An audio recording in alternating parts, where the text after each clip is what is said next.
Well, firstly, let me state that both regional integration and linking farmers to markets important topics, particularly in the development perspective. As you all know, linking farmers to markets has been around for a long time. And it's more so of more recent nature of this regional integration. And of course, it is accelerated as we head to the end of 2015 because of ASEAN economic integration.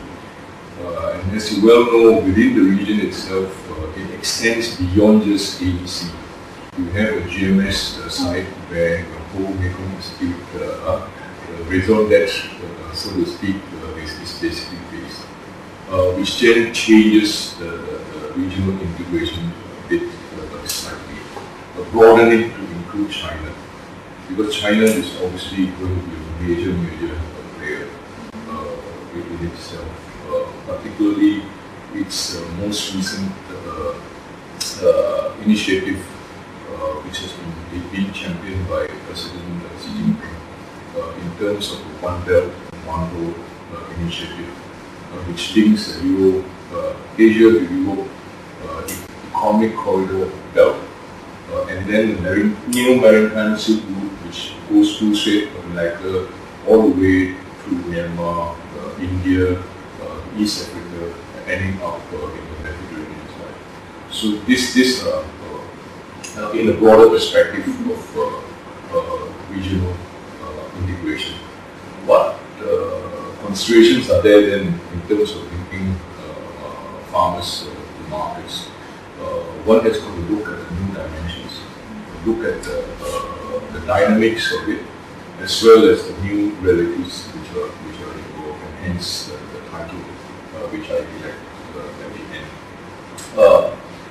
In terms of new dimensions, we find that increasingly development is multi-dimensional, right, and multi-scale. It's no longer just farmer to market, or small farmer to market, or poor farmer to market, as it were. Supply chains and trading networks are evolving because of globalization and the regionalization aspects that they are linking to markets. The trick then invariably is consideration is to how do you link production to expanding markets. These expanding markets can be local or can be overseas.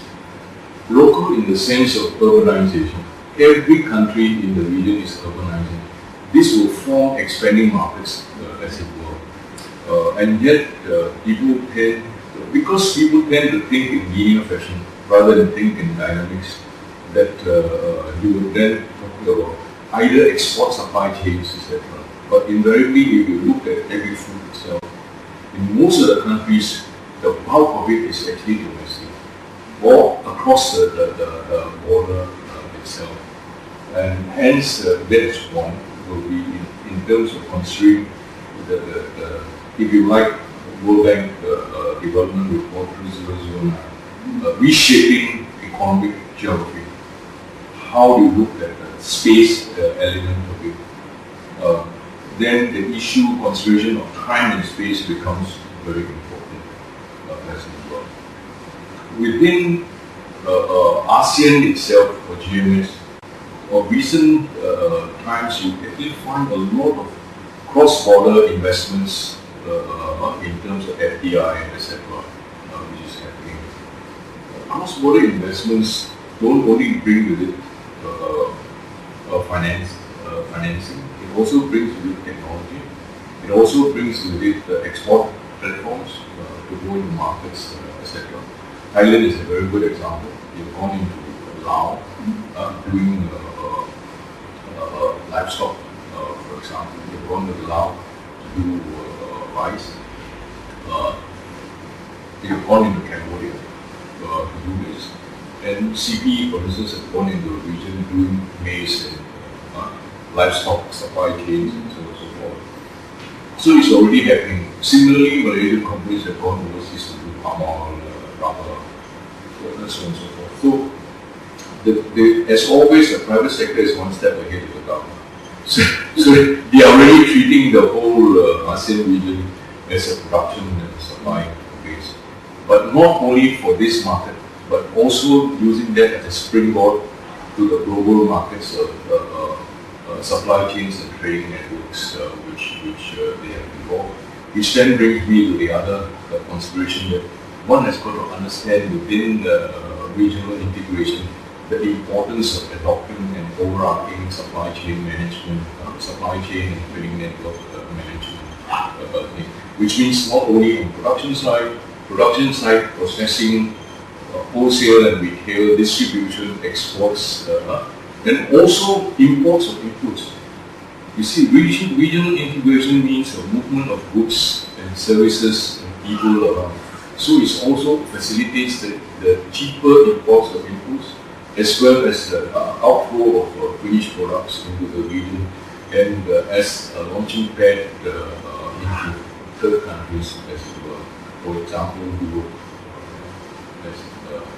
which three of your countries, Laos, Cambodia and Myanmar, enjoys this special preference under the rubric of everything but arms, EBA, which gives all these three countries quota-free and duty-free access, which can mean a lot.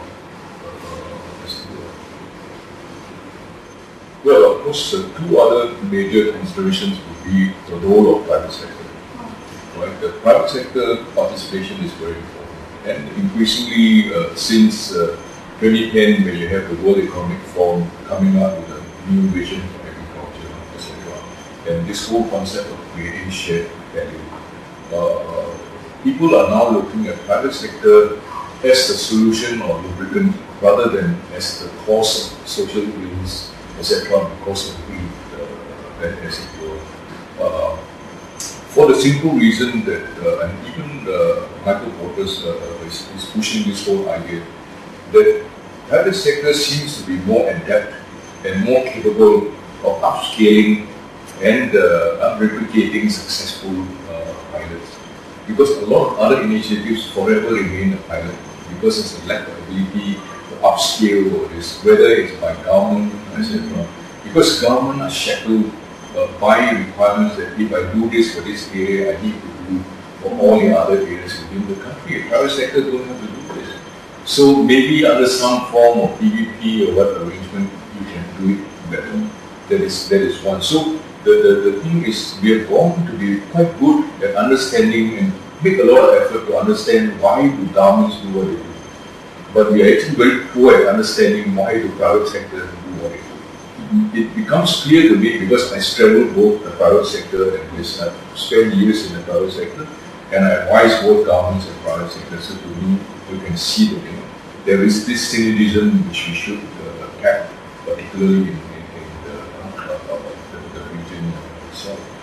And when you then link both of this together, you find that the opportunities which comes with regional integration, as it were, and within that overriding objective which all the countries subscribe to in terms of inclusive and sustainable growth. Unfortunately, linking farmers to markets might be necessary, but in economic terms insufficient to get you inclusive and sustainable growth. And the opportunities which comes with regional integration actually goes beyond just linking farmers to markets. And for a matter of fact, even beyond food security, because it brings so much of potential. But as usual, do we have the resolve, the ability to work together to go and harness this kind of opportunities, which will invariably accompany all the challenges which comes down. But looking at what is happening, I'm still quite optimistic on this. And I think linking farmers to markets is important. But as pointed out in a recent study, which looked at what are implications of linking farmers to this in terms of extension, in terms of advisory services, the same has got to be said on the whole plethora of issues which we are addressing that the ability to adjust to the changing dynamics in the whole supply chain will determine which countries or the whole region, GMS or AEC as it were, can fulfill and reap the benefits which is there.